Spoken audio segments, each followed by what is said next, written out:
ഭയങ്ങളില്ലാത്ത ആരെങ്കിലും ഉണ്ടോ? നമുക്കെല്ലാവർക്കും പലതരത്തിലുള്ള ഭയങ്ങളുണ്ട്. പക്ഷേ ചില ഭയങ്ങൾ നമ്മെ തിന്നൊടുക്കി, കൊന്നൊടുക്കി ഇല്ലാതാക്കുന്ന ഭയങ്ങളായി മാറാറുണ്ട്. ശാസ്ത്രീയ ഭാഷയിൽ അവയെ ഫോബിയ എന്നൊക്കെ വിളിക്കുന്നുണ്ട്. നമ്മുടെ ജീവിതത്തിലെ ഏറ്റവും വലിയ പേടികൾ എന്തൊക്കെയാണ്? വെറുതെ ഒന്ന് ആലോചിക്കുന്നത് നല്ലതായിരിക്കും. ഒരുപക്ഷെ ഞാനീ പറയാൻ പോകുന്ന പേടികളൊക്കെ എനിക്കും നിങ്ങൾക്കും സാധാരണ ജീവിതത്തിലെ അനുഭവങ്ങളാകാം.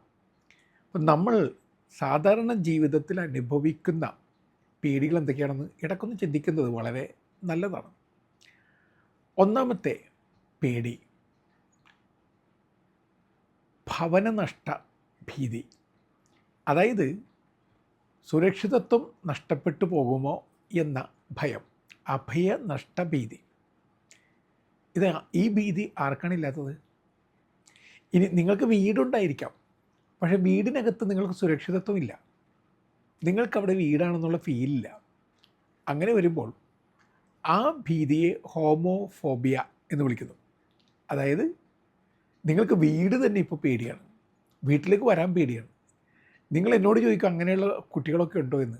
ഞാൻ പലപ്പോഴും പറഞ്ഞിട്ടുണ്ട്, വീട് വിട്ടിറങ്ങിയ ടീനേജർ കുട്ടി വീട്ടുകാരും നാട്ടുകാരും ചേർന്ന് തിരഞ്ഞു പിടിച്ച് കുട്ടിയെ വീട്ടിലേക്ക് തിരികെ കൊണ്ടുവരികയാണ്. ആരും ചോദിച്ചു, എന്നാലും വീട് വിട്ട് പോകണമായിരുന്നോ? കുഞ്ഞു വളരെ കൂളായി പറഞ്ഞു, അതിനേക്ക് ആരെങ്കിലും വീടെന്ന് വിളിക്കുമോ?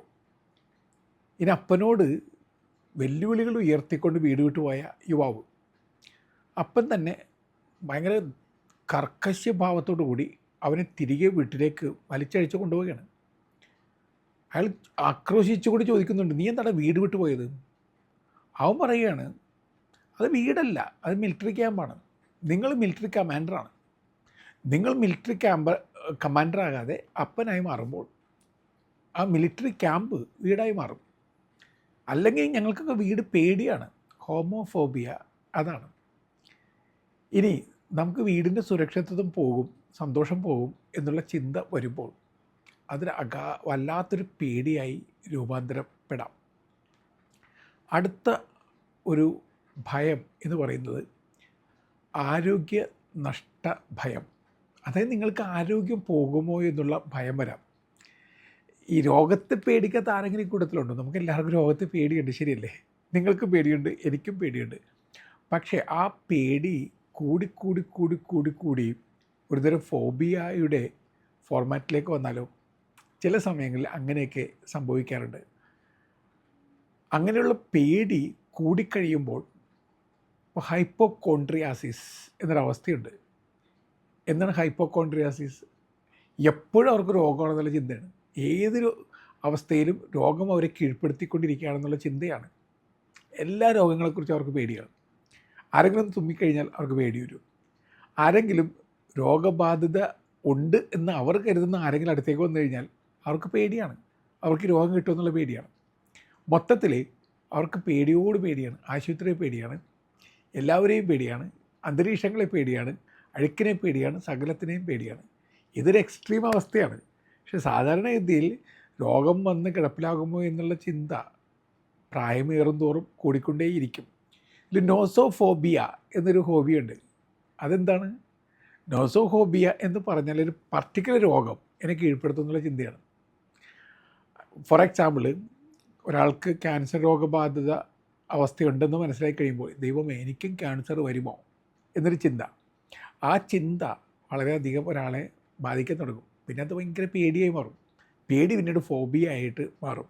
അതാണ് നോസോഫോബിയ. ഇനി അടുത്ത കാലത്ത് ഒരു പുതിയ ഇനം ഫോബിയ വരുന്നുണ്ട്, സൈബർ കോൺട്രിയാസിസ് എന്ന പേരിൽ. എന്താണത്? അതായത് ചില ആളുകൾ അവർക്കുണ്ട് എന്ന് കരുതപ്പെടുന്ന രോഗങ്ങളെക്കുറിച്ച് നെറ്റിൽ പരതിക്കൊണ്ടിരിക്കും. അതിലൊരുപാട് വിശദ വിവരങ്ങൾ ശേഖരിച്ച് അവർ അവസാനം എനിക്ക് കടുത്ത രോഗമാണ്, കൊടും രോഗമാണ് എന്നൊരു ചിന്ത വന്ന് ആ ചിന്തയിൽ കുടുങ്ങി മരണതുല്യമായ അവസ്ഥയിലേക്ക് വരാം. ഈ ഗൂഗിളിൽ സെർച്ച് ചെയ്ത് മരണത്തിൻ്റെ അവസ്ഥയിലേക്ക് കടന്നു പോയ ഒരാളറിയാം, അയാൾക്ക് പേടിയാണ്. പേടി കൂടി ഹാർട്ട് റേറ്റ് വ്യത്യാസം വരുന്നു, അയാളുടെ ബ്ലഡ് പ്രഷറിന് വ്യത്യാസം വരുന്നു, മൊത്തത്തിൽ അസുഖങ്ങൾ കൂടി വരുന്ന അവസ്ഥ വരുന്നു. അവസാനം മരണത്തിൻ്റെ വഴിയിലേക്ക് പോകുന്നു. പണ്ടത്തെ ഒരു മലയാള സിനിമയിൽ ഡോക്ടറായ കഥാനായകൻ പ്രിയപ്പെട്ട ഒരാളെ രക്ഷിക്കാൻ വേണ്ടി പഠിച്ച് മരിക്കുന്ന രംഗമുണ്ട്. ഇതുപോലെ ചില ആളുകൾ ഗൂഗിളിൽ സെർച്ച് ചെയ്ത് മരണത്തിൻ്റെ വഴിയിലേക്കൊക്കെ പോകുന്ന അവസ്ഥകളുണ്ടാകുന്നുണ്ട്. നമുക്ക് ചിരിവരിവായിരിക്കാം, പക്ഷെ അത് യാഥാർത്ഥ്യമാണ് എന്ന് തിരിച്ചറിയാം. അപ്പോൾ രോഗഭീതി ഉളവാക്കുന്ന ഭയം അത് നമുക്കെല്ലാവർക്കും ഉണ്ട്. ഇനി അടുത്ത ഒരു ഭയം എന്ന് പറയുന്നത് ധനനഷ്ടത്തെക്കുറിച്ചുള്ള ഭയമാണ്. അതായത് ക്രൊമാറ്റോഫോബിയ. അതായത് അകാരണമായ ഭയമാണ്. എൻ്റെ സകല പൈസ നഷ്ടപ്പെട്ടു പോകും. അപ്പോൾ അവർ കടുത്ത പിശുക്കെ കാണിക്കും, ആർക്കൊന്നും കൊടുക്കാതെ കെട്ടിവെക്കില്ല. പക്ഷെ നിങ്ങൾ എവിടെയെങ്കിലേക്ക് ശേഖരിച്ച് വെക്കുന്ന എല്ലാം ചിതറിപ്പോകും, കവർന്നെടുക്കുന്നത് തീർച്ചയായിട്ടും ചോർന്നു പോകും. പക്ഷെ ചില ആളുകൾ ഒന്നും ചിലവാക്കാതെ ഇങ്ങനെ സ്വരുക്കൂട്ടിക്കൊണ്ടിരിക്കും. ഇനി വയ്യാതാവുന്ന സമയത്ത് ശുശ്രൂഷിക്കപ്പെടാൻ വേണ്ടി നിയുക്തരായ ആളുകൾക്ക് കൊടുക്കാമെന്നൊക്കെ അവർ പറയും, പക്ഷെ ആർക്കൊന്നും കൊടുക്കില്ല. അത് പേടി കൂടി ഫോബിയ ആകുമ്പോൾ ഈ ഫോബിയ എന്ന അവസ്ഥ വരുന്നത്. ഇനി ഫോബിയ എന്നൊരവസ്ഥയുണ്ട്. അതെന്താണ്? പാവപ്പെട്ടവരായി പോകുമെന്നുള്ള ചിന്ത. അതായത് ഞാൻ ഇപ്പോൾ സമ്പന്നനാണ്, സമ്പത്തുണ്ട്, അതെല്ലാം എൻ്റെ കയ്യിൽ നിന്ന് പോവോ, ഞാൻ അങ്ങേറ്റം ദാരിദ്ര്യാവസ്ഥയിലേക്ക് കൂപ്പുകുത്തുമോ? ചെറിയ പേടി എല്ലാവർക്കും ഉണ്ടാകാം. പൈസയൊക്കെ നഷ്ടപ്പെട്ട് കഴിഞ്ഞാൽ സങ്കടം ഉണ്ടാകും. പക്ഷേ ഇതൊരു അതിഭീകര ചിന്തയായി മാറിക്കഴിയുമ്പോൾ അതൊരു ഫോബിയായിട്ട് മാറും. അത് നിങ്ങളെ കാർന്നു തിന്നാൻ തുടങ്ങുന്നു. അപ്പോൾ ധനനഷ്ടത്തെക്കുറിച്ചുള്ള ഭീതി അതും നമ്മളെ വല്ലാതെ കാർന്നു തിന്നാം. ഒരാൾ മരിക്കാൻ കിടക്കുന്ന അയാൾ മക്കളെ ഓരോരുത്തരായിട്ട് വിളിക്കണം. മൂത്തവൻ എവിടെയാടാ? അപ്പോൾ മൂത്തവൻ പറഞ്ഞു, അപ്പ ഞാൻ തൊട്ടടുത്തുണ്ടപ്പാ. ഇളയവൻ എവിടെയാടാ? അപ്പ ഞാൻ ഇവിടെ തന്നെ ഉണ്ടപ്പാ. നടുക്കത്തവൻ എവിടെയാടാ? ഞാൻ ഇവിടെ തന്നെ ഉണ്ടപ്പാ. അയാൾ പെട്ടെന്ന് ഹൃദയം പൊട്ടി കരഞ്ഞു പറഞ്ഞു, അപ്പോൾ കടയിൽ ആരിക്കോടാ, കടയിൽ ആരാടാ നോക്കാനുള്ളത്? അത് പറഞ്ഞ് ഹൃദയം പൊട്ടി അയാൾ മരിച്ചുപോയി അത്രേ. ഇത് ഒരു എക്സാജറേറ്റഡ് സ്റ്റോറി ആയിരിക്കാം, പക്ഷേ ഇതേ മാനസിക ഭാവത്തിലൂടെ കടന്നു പോകുന്ന ആളുകൾ ഉണ്ട്. അടുത്ത ഒരു ഫോബിയ എന്ന് പറയുന്നത് മരണഭീതിയാണ്. തനാറ്റോഫോബിയ എന്ന് പറയുന്ന ഫോബി. അതായത് എന്തെങ്കിലും ഒരു ദിവസം മരിക്കുമെന്ന് എല്ലാവർക്കും അറിയാം, പക്ഷേ ജീവനാശം സംഭവിച്ചാൽ ഇനി എന്ത്? മരണത്തെ എല്ലാവർക്കും അറിയാം, ഒരു ദിവസം ഞാൻ മരിക്കുമെന്ന്. പക്ഷേ എങ്ങനെ മരിക്കും, എവിടെ വെച്ച് മരിക്കും എന്ന് ചിന്തിച്ച് പിന്നെ ഈ ലോകത്തിലെ സന്തോഷങ്ങൾ മുഴുവൻ കെടുത്തിക്കളയുന്ന മനുഷ്യരൊക്കെ ഉണ്ട്. അപ്പോൾ അങ്ങനെയുള്ള ഫോബിയകളും ഉണ്ട്. അപ്പോൾ അതാണ് തനാറ്റോഫോബിയ എന്ന് പറയുന്നത്. പക്ഷേ ഈ ഫോബിയയ്ക്കും അപ്പുറത്തേക്ക് പോകുന്ന ചില സങ്കടങ്ങളും നഷ്ടങ്ങളും പേടികളുണ്ട്. നമ്മൾ കരുതും ഇപ്പോൾ പറഞ്ഞ പേടികളായിരിക്കും ഏറ്റവും വലിയ പേടികളെന്ന്. പക്ഷെ ആ പേടികളെക്കാളും വലിയ പേടികളുണ്ട്. അങ്ങനത്തെ ഒരു പേടിയാണ് സ്നേഹനഷ്ട ഭയം. അതായത് സ്നേഹിക്കുന്ന ആളുകൾ എനിക്ക് നഷ്ടപ്പെട്ടു പോകുമോ എന്നുള്ള വല്ലാത്തൊരു ഭയം. ഞാൻ ഇഷ്ടപ്പെടുന്ന വ്യക്തികൾ എനിക്ക് ഇല്ലാതായി പോകുമോ? താൻറ്റോഫോബിയ എന്ന് ഇതിനെ വിളിക്കാറുണ്ട്. അതായത് നിന്നെ നഷ്ടപ്പെട്ട് പോകലാണ് എൻ്റെ ജീവിതത്തിലെ ഏറ്റവും വലിയ നഷ്ടം എന്ന് മറ്റും ചിന്തിച്ച് പ്രിയപ്പെട്ടവരൊക്കെ മരിച്ചു കഴിയുമ്പോൾ, അല്ലെങ്കിൽ പ്രണയ നൈരാശ്യം വന്നു കഴിയുമ്പോൾ ഇവർ വല്ലാത്ത നിരാശയുടെ ഡിപ്രഷൻ്റെ വഴികളിലേക്ക് വരും. ഈ ഡിപ്രഷൻ്റെയും നിരാശയുടെയും വഴികളിലൂടെ അവർ സഞ്ചരിച്ച് കഴിയുമ്പോൾ പിന്നെ നമുക്ക് അവരെ കൺട്രോൾ ചെയ്യാൻ പറ്റാത്ത വിധത്തിൽ എത്തിച്ചേരും. അപ്പോൾ സ്നേഹം വളരെ പ്രധാനപ്പെട്ട ഒരു കാര്യമാണ്. ഇനി ഫോബിയ മാറ്റിവെച്ച് സാധാരണ ജീവിതത്തിൽ പ്രിയപ്പെട്ടവർ ഇല്ലാതാകുമോ എന്ന് ചിന്തിക്കുന്നവരുണ്ടാവും. അവരുടെ സ്നേഹം കുറഞ്ഞു പോകുമോ, നഷ്ടപ്പെട്ടു പോകുമോ, പ്രിയപ്പെട്ടവരുടെ അസാന്നിധ്യം എന്നെ വല്ലാതെ ഒറ്റപ്പെടുത്തി കളയുമോ എന്നുള്ള ചിന്തകൾ കൊണ്ട് ഭീതിയുടെ ലോകത്തിൽ, ഇരുളടഞ്ഞ ലോകത്തിൽ സഞ്ചരിക്കുന്നവരുണ്ട്.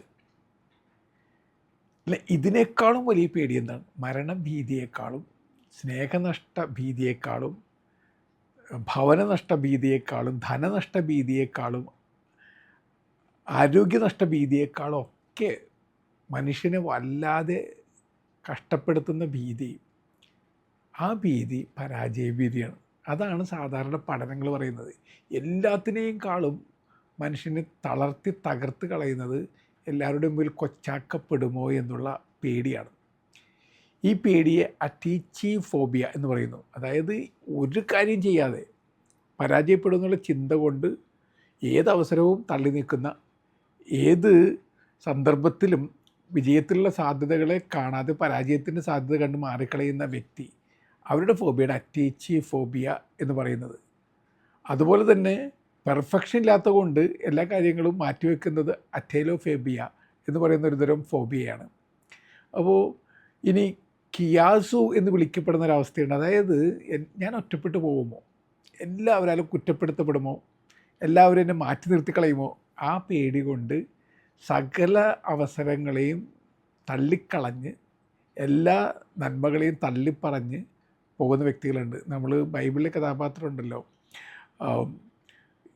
കർത്താവ് ഒരിടത്തേക്ക് പോകാൻ പറയുമ്പോൾ നേരെ ഓപ്പോസിറ്റ് വഴിയിലേക്ക് പോകുന്ന ഒരാൾ, ജോന കോംപ്ലക്സ് ഈ സമയത്ത് വരാറ്. അതായത് ഞാൻ ഇന്നത് ചെയ്ത് കഴിഞ്ഞാൽ തെറ്റിപ്പോകുമോ, തെറ്റിപ്പോയാൽ എല്ലാവരുടെയും മുമ്പിൽ തൊലിയുരിയപ്പെടുമോ, തൊലിയുരിയപ്പെട്ട് കഴിഞ്ഞാൽ പിന്നെ ജീവിച്ചിരുന്നിട്ട് എന്ത് കാര്യം എന്ന മട്ടിൽ ചിന്തിക്കുന്ന അവസ്ഥകളുടെ ആ കോംപ്ലക്സാണ് ജോന കോംപ്ലക്സ് എന്ന കോംപ്ലക്സ്. ഈ കോംപ്ലക്സ് നമുക്കുണ്ടെങ്കിൽ നമ്മൾ ഒരു തരത്തിലും മുന്നോട്ട് വരില്ല. ഇനി ഓർത്തേക്കുക, ഒരാളെയും കൊച്ചാക്കാൻ നമുക്ക് ആർക്കും അവകാശമില്ല, അധികാരവുമില്ല. അപ്പോൾ ഒരുപാട് പേടികളിലൂടെ കടന്നു പോകുന്ന മനുഷ്യരെ നമ്മൾ കുടിഞ്ഞ് പേടിപ്പിക്കാൻ തുടങ്ങാതിരിക്കാം. മനുഷ്യർക്ക് കുറച്ചുകൂടി ആശ്വാസം നൽകുന്ന ഒരു വ്യക്തിയായിട്ട് രൂപാന്തരപ്പെടുക. ഒരാൾ മിസ്റ്റേക്ക് ചെയ്യുമ്പോൾ അയാൾ മിസ്റ്റേക്ക് ചെയ്തെങ്കിലും അയാളല്ല മിസ്റ്റേക്ക് എന്ന് മനസ്സിലാക്കുന്ന വിധത്തിൽ ഹൃദയം ഒന്ന് കുറച്ചുകൂടി വിശാലമാക്കുക. അങ്ങനെ ചെയ്യുമ്പോൾ ആളുകൾ കുറച്ചുകൂടി സമാശ്വാസം കണ്ടെത്തും. ഇനി നിങ്ങളുടെ ഹീറോയിസം കാണിക്കാൻ മറ്റൊരാൾ സീറോ ആക്കേണ്ട ആവശ്യമൊന്നുമില്ല എന്ന് സ്വയം ഒന്ന് പഠിച്ചെടുക്കുക. അങ്ങനെ കുറേ നല്ല പാഠങ്ങളിലൂടെ മുന്നോട്ട് പോകാൻ ദൈവം സഹായിക്കട്ടെ. നല്ല യാത്ര നേരുന്നു.